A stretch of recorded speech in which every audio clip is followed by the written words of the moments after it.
जैसे मैं अपना एग्जांपल दूं तो हमारे जैसे दुकान है, तो हर 2-4 दिन में कुछ ना कुछ पड़ा रहता है वहाँ पे। हम ध्यान नहीं देते उस पे, लेकिन स्टाफ है या कोई और दोस्त है, वो कहते हैं कि कुछ ना कुछ होगा, समझो कभी बिजनेस डाउन हो जाता है, कुछ हो जाता है, तो शायद वो कुछ, पर भी मैं मानता नहीं हूँ उस चीज को। मेरे को उसका लॉजिक समझना था, क्या है वो, ऐसा क्यों लोग करते हैं, या उसका इफेक्ट होता है नहीं होता है, हमको उस पर ध्यान देना चाहिए या नहीं देना।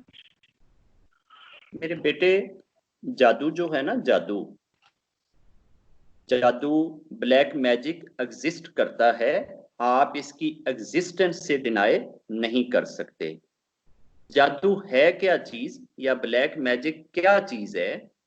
ब्लैक मैजिक आपके पास जो पॉजिटिव मंत्रे हैं, पॉजिटिविटी के लिए, किसी अच्छाई को पाने के लिए। फॉर एग्जाम्पल, अब होता ये है कि लेट से अगर जिंदगी के अंदर आज से 500, 1000 या 2000 वर्ष पहले किसी भी महापुरुष को किसी एक टिपिकल शब्द के जप करने से कोई एक सिद्धि अगर मिल गई या कोई एक ब्लेसिंग मिल गई, तो वो आगे आने वाली जनरेशन में ट्रांसफर कर देता है कि भैया जो आदमी इस चीज का जप करेगा, सिमरन करेगा, उसे ये चीज मिल जाएगी। किसी दूसरे को एक दूसरी चीज से कोई चीज मिली, उसने उसको आगे फैला दिया। इस तरीके से हर धर्म के अंदर मुख्तलिफ जाप, मुख्तलिफ पॉजिटिव महान शक्तियों के दिए हुए मौजूद होते हैं। उनको हम पॉजिटिव मंत्रास कहते हैं, या ब्लेसिंग के लिए मंत्रास कहते हैं। अब जो भी ये मंत्रा होता है, वो चाहे क्रिश्चियनिटी में है, चाहे ज्यूशिज्म में है, चाहे हिंदुइज्म में है, चाहे सिखिज्म में है, चाहे इस्लाम में, irrespective of any religion, her religion के अंदर जो प्रार्थनाएं करने और अर्जियां करने के लिए जो शब्द यूज करते हैं आप, और जिस तरीके से आप अपने ईश्वर से, महान से, जिनसे भी आप मांग रहे हैं, और आप उनके लिए जो चीज पढ़ रहे हैं, उस चीज के अंदर जो पॉजिटिव शक्ति है, जो पॉजिटिविटी है, हर पॉजिटिव शक्ति के अपोजिट एक नेगेटिव शक्ति खड़ी होती है। और पूरी दुनिया का यही, इसी तरीके से हर एक पॉजिटिव शक्ति के अपोजिट एक नेगेटिव शक्ति आती है। दुनिया में जहां जहां राम होएगा वहां रावण होएगा, जहां जहां रावण होएगा वहां राम होएगा। ये हो नहीं सकता कि राम अकेला हो और रावण ना हो, या रावण अकेला हो और राम ना हो। राम और रावण की जंग ये हमेशा रहेगी, हमेशा रहेगी, हमेशा रहेगी। जब तक ये वर्तमान चल रहा है, तब तक इस सृष्टि के ऊपर, इस धरती के ऊपर, हमारे धर्म वाले कहेंगे कि जी राम और रावण की जंग रहेगी। क्रिश्चियनिटी वाले वो बपतिस्मा की और फॉलोअर्स की जंग को कहेंगे, ज्यूश वाले डेविड्स और फॉलोअर की जंग को कहेंगे, इस्लाम वाले वो हुसैन और यजीद की जंग को कहेंगे। यानी कि हर एक धर्म में एक पॉजिटिव शक्ति, एक नेगेटिव शक्ति के अपोजिट जंग लड़ती आई है, और वो उसी को रेफरेंस देके अपने आप को शांत करते हैं। अब लेट से हम ओम का उच्चारण करते हैं। अगर आप ओम का उच्चारण करते हैं तो ओम को राइट करने के लिए, रीड करने के लिए आप आ उ मा 3 अक्षरों को यूज करते हैं इस चीज को प्रोनाउंस करने के लिए। जब आप ओम कहते हैं तो ये वो तरतीब है या वो सीक्वेंस है जो हमारी स्पिरिचुअलिटी में या हमारे धर्म में एग्जिस्ट करती है। जब आप इसको ओम को उच्चारण करते हैं तो जो शक्ति ओम के साथ है या ओम की रक्षा के लिए है, वो शक्ति आहिस्ता आहिस्ता आपके करीब होती जाती है। आप जैसे जैसे ओम का उच्चारण करते गए, आपने 1,00,000 मर्तबा किया, वो शक्ति आपके और करीब आ गई। आपने 1 करोड़ मर्तबा किया, वो शक्ति आपकी दोस्त बन जाती है। फिर आप दुनिया के किसी भी काम के लिए जब आप 1 मर्तबा ओम कहते हैं तो वो शक्ति इतनी आपकी साथ होती है कि जिस पर्पस के लिए आप ओम कहेंगे वो पर्पस पूरा हो जाता है। अब ओम के अपोजिट, जब आप ओम को उल्टा कर दें, आप मां को पहले पढ़ें, फिर ऊ को पढ़ें, और फिर आ को पढ़ें। मैं रब से क्षमा मांगते हुए सिर्फ आपको एग्जाम्पल देने के लिए ये शब्द कह रहा हूं। मेरे मुंह में खाक कि अगर मैं ऐसा बोलूं, अगर आप इसको उल्टा प्रोनाउंस करेंगे तो आप मां की ओर से पहल करेंगे, मऊआ, मऊआ, आप यूं कहेंगे। ओम ये हम कहते हैं, और अपोजिट प्रोनाउंस करेंगे तो ये उलट हो जाएगा। ऐसे ही गायत्री मंत्र को आप सीधा लिखें या उसको आप उल्टा लिख दें।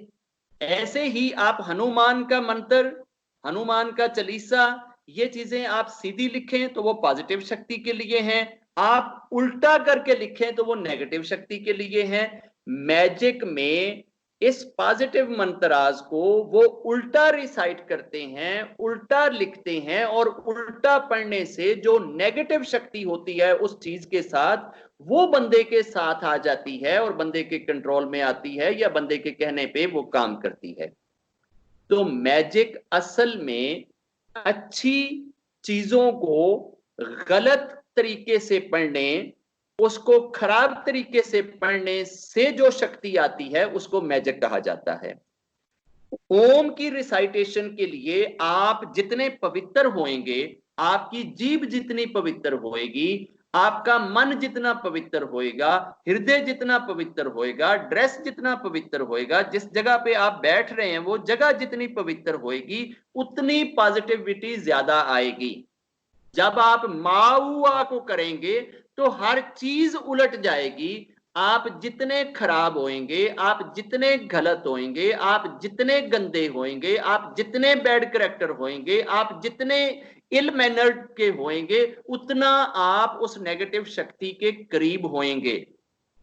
जो मैजिशियन हैं, इन मैजिशियंस के पास आप जब जाते हैं अपनी कोई भी मुराद लेने के लिए, और आप ये कहते हैं कि जी मेरा फलां जगह पे एक प्लॉट है वो सेल नहीं हो रहा, तो ये मैजिशियन आपसे उस चीज का कोई ना कोई हल करने के लिए या उसको करने के लिए आपसे कोई ना कोई नेगेटिव काम भी करवाते हैं कि जी अच्छा आप ये जो है ना ये मांस ले जाके ना तो उधर मंदिर में कहीं मूर्ति के ऊपर डाल देना। यानी कि जैसे जैसे आप नेगेटिव होते जाते हैं, नेगेटिव कर्म करते जाते हैं, नेगेटिव थॉट और बिहेवियर के साथ आते जाते हैं, तो वो नेगेटिव शक्ति आपके करीब आके आपकी वो चीजें करेगी। तो नेगेटिव मार्ग पे चलते हुए अपनी शक्ति जरूरियात को पूरा करने का नाम मैजिक है, और पॉजिटिव वे में रहते हुए अपनी जरूरतों को फुलफिल करने या अपनी डिमांड्स रब से मांगने का नाम स्पिरिचुअलिटी है। स्पिरिचुअलिटी के ऑपोजिट जो चीज एग्जिस्ट करती है उसको आप मैजिक कहेंगे। ये लोग आप अंदाजा करें कि ब्लैक मैजिक करने वाले या ब्लैक मैजिक सीखने वाले के ऊपर इतनी रब की लानत है कि जो बंदा दुनिया में रहते हुए मैजिक सीख लेता है उस बंदे की उस वक्त तक डेथ नहीं होती, वो मरता नहीं है, वो चारपाई पे एड़ियां रगड़ता रहेगा जब तक कि वो मैजिक आगे ट्रांसफर ना कर ले, आगे किसी को अपना शिष्य ना बना ले। अब हमारे यहां तो इस कदर धन ईश्वर बन गया है, धन हमारा भगवान बन गया है, धन हमारा रब बन चुका है कि हम तो वो लॉटरी लेने के लिए, नंबर लेने के लिए और वो जुआ खेलने के लिए पता नहीं क्या क्या किन किन तरह के लोगों के पास चले जाते हैं। मैं ऐसे लोगों से भी मिला हूं मनोज बेटा, मुझे बात करते हुए शर्म आती है कि एक ऐसे लॉटरी मेकर को भी मैंने देखा कि जो किसी ऐसे मैजिशियन के पास गया और उसने कहा कि भैया तुम अपनी बेटी के साथ बुरा काम करोगे तो तुम्हारी लॉटरी निकल आएगी। और लोग यहां तक गिरे हुए हैं कि उनके अंदर की दुनिया, अंदर का इंसान, अंदर का जमीर, अंदर का कॉन्शियस मर चुका है। वो सिर्फ दुनिया के कुत्ते बन के दुनिया के खराब चीजों के पीछे इस कदर पड़ जाते हैं कि उनको इस चीज की भी होश नहीं रहती कि हम किस बंदे से ये बात कह रहे हैं और वो बंदा किस तरह के बिहेवियर, एटीट्यूड और रवैये वाला है और हमसे कैसा कर्म करने को कह रहा है। मैजिक सीखने वाले पता है कब सीखते हैं? आप अगर नेट पे जाए ना और आप देखें कि जनाब सोलर एक्लिप्स कब लगना है और ल्यूनर एक्लिप्स कब लगना है, ये जितने मैजिशियन हैं ये ऐसे हरामी हैं, ये ऐसे कुत्ते के बच्चे हैं, ये उस टाइम के इंतजार में बैठे रहते हैं कि जब जब ल्यूनर एक्लिप्स लगेगा, जब जब सोलर एक्लिप्स लगेगा, उस वक्त ये खड़े होके उसको उच्चारण करते हैं। यानी कि नेगेटिव टाइम पे जब चंद्रमा रोशन होएगा, पूर्णिमा होएगी, जो गुरुओं का दिन है, जो महापुरुषों की रात है, जो स्पिरिचुअलिटी की रात है, हम पूर्णिमा को कितनी रिस्पेक्ट देते हैं। जब चांद फुल होएगा तो जादूगरों का कुछ नहीं बन सकता, ये कुछ नहीं कर सकते, ये जादू ना सीख सकते हैं, ना फैला सकते हैं, ना कर सकते हैं। आपकी दुकान पे जब भी कोई चीज फेंकी जाएगी वो हमेशा उस वक्त होएगी जब अमावस्या करीब करीब होएगी। जी ये भी अंडरस्टैंड करने के लिए ये आप समझ लें कि चांद की जो आखिरी रातें होती हैं, जब चांद की 25, 26, 27, 28 चल रही होती है, उस वक्त अगर आपको ऐसी चीजें मिलें तो आप समझ लें कि ये किसी मैजिशियन ने मैजिक से की हैं। और जी पूर्णिमा के करीब में कोई भी चीज मैजिक वाली नहीं होएगी। और मजे की बात यह है कि अगर किसी बंदे पे मैजिक है, अगर कोई बंदा ये समझता है कि यार मेरे ऊपर किसी ने मैजिक किया है और उसने जज करना हो कि मेरे ऊपर मैजिक है या नहीं है, तो बड़ा आसान सा तरीका है कि जब पूर्णिमा आए तो वो समझे कि मैं बिल्कुल फिट हूं और मेरी तबीयत बिल्कुल सेट है और मेरे नजदीक जनाब कोई चीज भी नहीं है, बड़ा हेल्दी फील करे।